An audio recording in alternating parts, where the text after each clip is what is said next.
Well, this is a video I never want to make, but I have broken Pedro the Panda.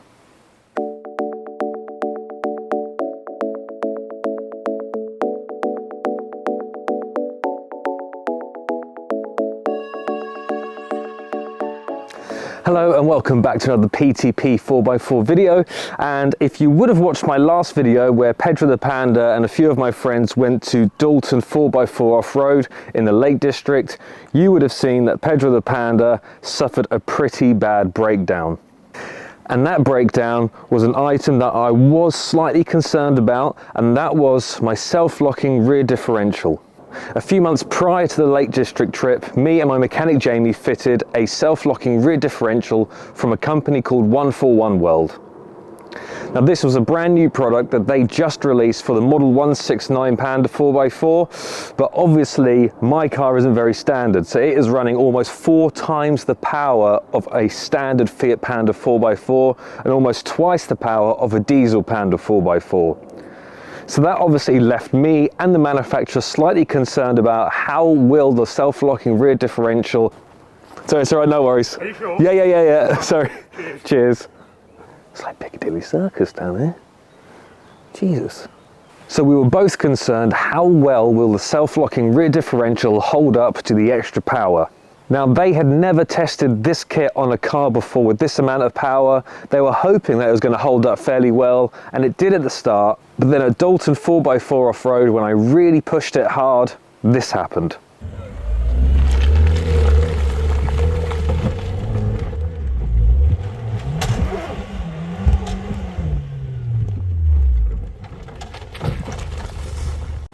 And then at the end of the day, when we went back to camp, we took the rear cover off the rear differential, and then we found all the bits from the broken locking rear diff, which is a real shame. But as soon as the problem happened, I messaged 141 World and said, look, I think I may have broken your rear differential. And they were very apologetic, but obviously I completely understand it's not their fault. I'm not running a standard car. These things will happen with a highly modified car, but they did say to me that they are in the process of producing a more uprated kit for a car which has been modified like mine. I said I am dead keen to try that. They told me at the time it would be 3 weeks until the final product was ready, and 3 weeks later they sent one out. Now the new kit supposedly is a lot beefier, the clutches inside the kit are a lot thicker and a lot wider, also the locking pins and the springs are all way bigger than the original kit. But just to clarify that I am the first car ever to break their original kit. It's not like their original kit has any kind of flaw, it is purely I am just pushing it way too hard with what I'm running. I do have to say though, a massive thank you to 141 World, because they not only got back to me within about 5 minutes of sending them a message, but they straight away had a solution, and as soon as the first product was off the production line, they sent one out to me. And this is so fresh off the production line that they haven't even fitted it to one of their test cars before. So Pedro the Panda will be the first car ever to have this new revised kit fitted to it. So the plan is now to go back to the workshop, get Pedro on the ramp and get the kit fitted. So while Jamie, my mechanic, is getting Pedro on the ramp, say hello, Jamie. Hello. Let's quickly run through the differences between the old kit and the revised kit. So this is a prototype kit that they sent out to me before I fitted the final product, which is what's in the car at the moment. But as you can see, there is definitely a size difference. This is a lot bigger, which means there's a lot more material. And even just by feeling them, now this weighs a huge amount more. So that's going to be a big contributing factor to this kit being stronger. But also the pins in the original kit, I can't quite remember the exact size, I think they're 6 or 7 mil.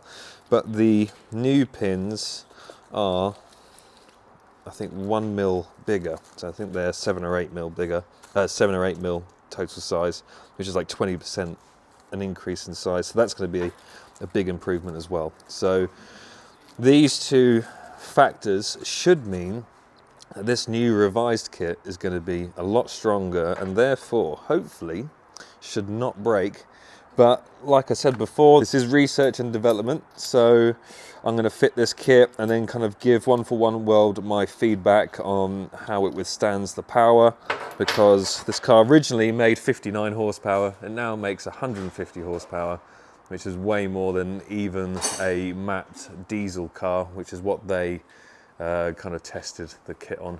I'm not sure if they're going to continue selling the original kit for standard cars and then offer this kit for kind of modified cars.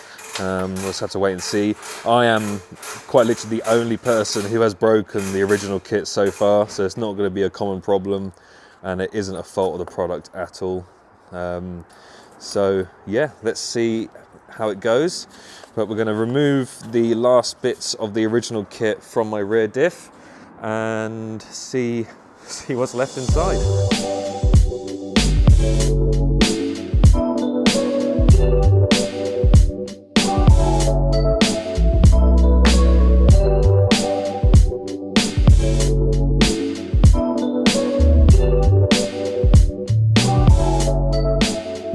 So these are the parts we fished out of my diff when we were at Dalton 4x4 off-road, and as you can see, they are not very happy. The guys at One for One World think that the main clutch, which is what this part's called, they think it fractured around where the pin goes, which is there, and then that caused then the pins to snap. So yeah, there's still plenty left in there, so we need to look at that. But when you see the size difference of them two,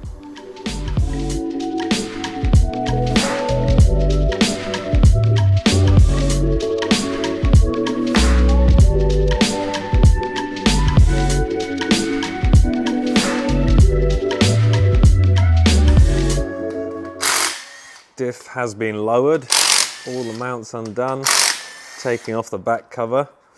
It's the first time we've looked inside here since the Lake District. What are we? Did something fall on the floor? Oh, something. Did something fall? No, it's just oil. Oh, okay. Okay. God, that has slipped out more. That's close. That is very, very close. But we just could not get that out at the place, so we had to leave that in. But luckily, it looks like everything else inside the diff is okay. We'll know that for sure once we pull out the carrier. Oh dear. Right, let's start stripping this down.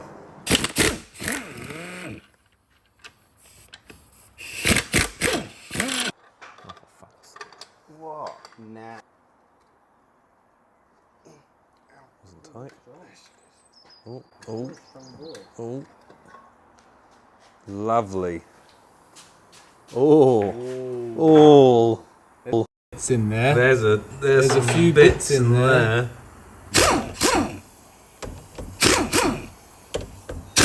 Whoa. Oh dear.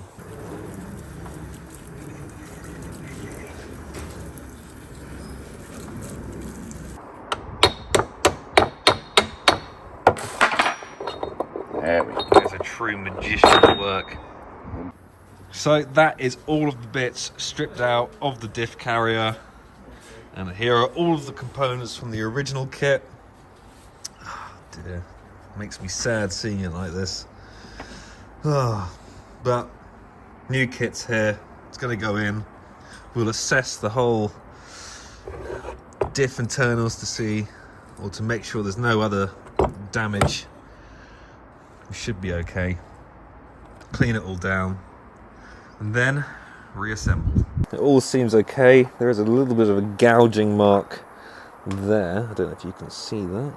There we are, just there. That should be fine. We might just file that back. But because the main clutch, which is this part, because that's bigger than the original, we have to make sure that that still slots in. So there's a chance we might have to shave a little bit more material off the diff carrier here, but we'll see. So the pins go into the circular holes, and then the springs go in the elongated holes. Yeah, but then you got to make sure it goes all the way in, because there's like a little recess for it. Yes. Yes, indeed. Yes. recess on the outside.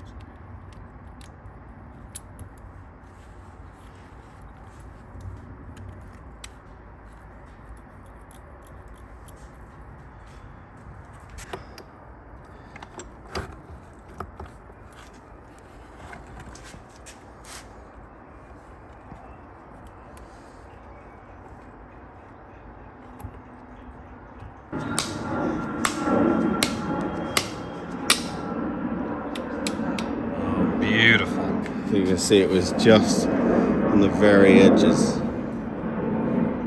So don't try that at home. I think if you're installing this at home, just remove a little bit more material. So, there we go. That one's locked in.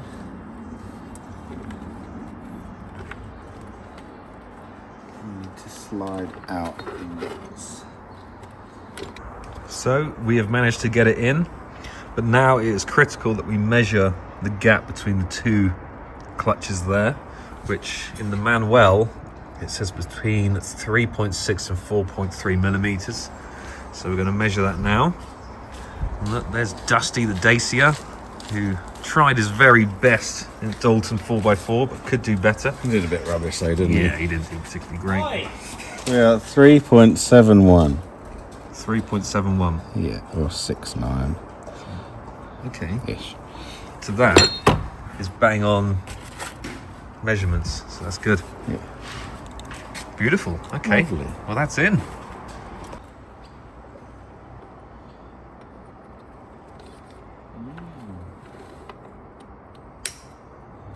Beautiful.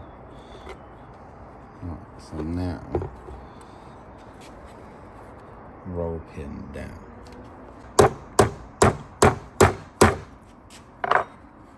Yes.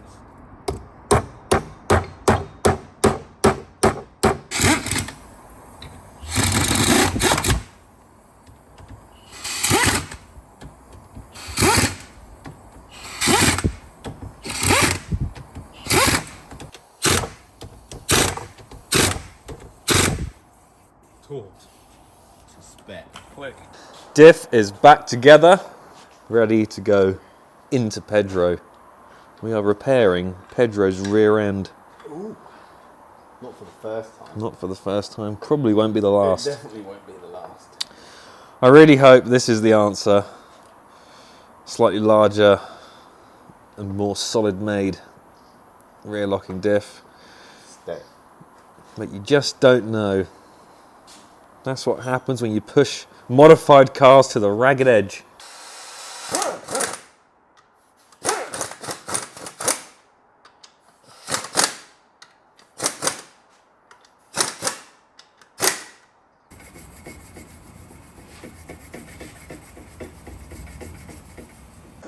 So both mounting faces have been cleaned for the diff rear cover.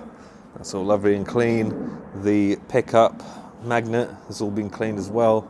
Breather has been checked and that is clear. So that's done. I've cleaned this face as well, giving the inside of the diff another little blast. So it's lovely and clean, ready to be reassembled.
There you are.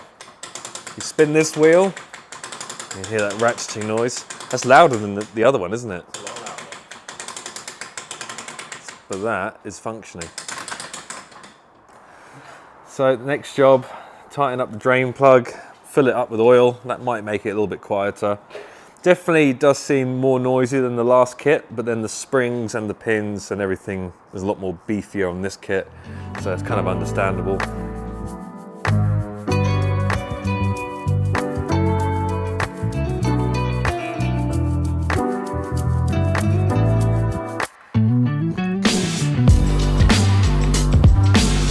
So that is officially all back together.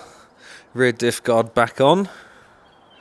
Oil is in rear diff, which means it's time to get it off the ramp. And we'll go for a quick spin in the yard and then make sure that the four-wheel drive engages and the rear diff locks, because that is the most important thing.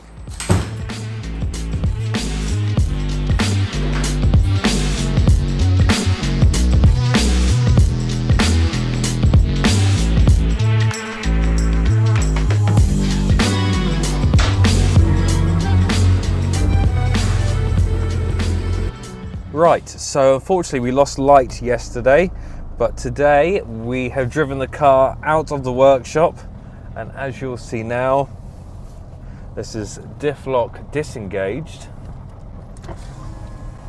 Lower the window, and as you can see, spinning freely. The clicking noise is nowhere near as bad as I thought it would be. It's mad. I thought when you listen to it on a ramp, you think it's going to be so incredibly loud. But then you drive it and it's not bad at all. Right, so now what we'll do is we'll engage four-wheel drive. There we are, four-wheel drive is engaged. Turn. And there we are, it is locked in. Oh yeah. That is locked. Question is, can we do a bit of a slide? Well, let's find out. Not really. Oh, yeah, maybe we can. Yeah, that works. Brilliant. Great result. After this, I took Pedro into the woods where I work to put the new locking rear diff to the test.